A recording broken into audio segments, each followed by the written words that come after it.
The head of Trip.com is facing backlash for questioning China's zero-COVID policy.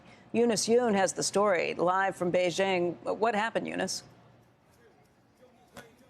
Well, Becky, the co-founder, James Liang, has had his social media accounts on Weibo suspended. The company hasn't had any comment on what might have motivated that ban.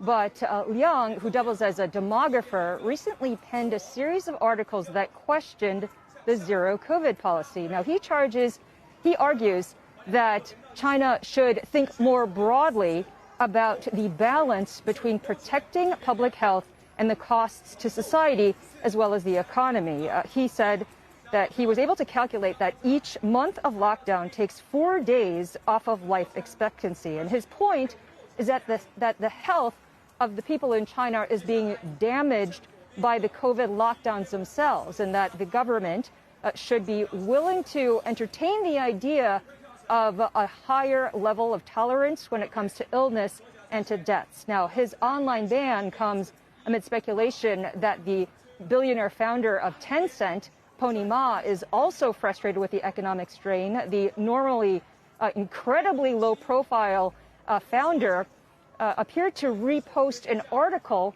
that was critical of zero COVID. Now, that repost has been deleted, and any discussion that was sparked by Liang's articles has also been censored. And Becky, as you all know, the environment here has just become increasingly intolerant of any sort of discussion or debate about zero COVID. And it was just a couple of weeks ago when President Xi Jinping had sent a very strong warning against anyone who he says who doubts or denies or distorts the zero COVID policy. You would anticipate that there would be pushback on any individual company leader saying things like this. But there have been times where I think the people have risen up to the point where changes have been made. I read, at least, and correct me if I'm wrong, that what they were doing before, when someone would test positive for COVID, they'd come in and euthanize your pets to make sure that the pets weren't spreading it.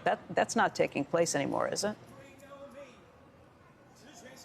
I would have to double check. My guess is that it most likely is, depending on which part of China you are in, because the way the regulations are enforced here is really dependent on a lot of different factors, on who your local official might be, on which part of the country you're in. So in terms of exactly what's happening with that, difficult to say. But one thing that people here are anticipating in Beijing is that the restrictions are probably going to get much, much tougher. And the reason for that is, even though today we only had 35 new cases, the vice premier, who was touring around Shanghai and really was sent by President Xi Jinping to get tough on Shanghai, has now inspected Beijing.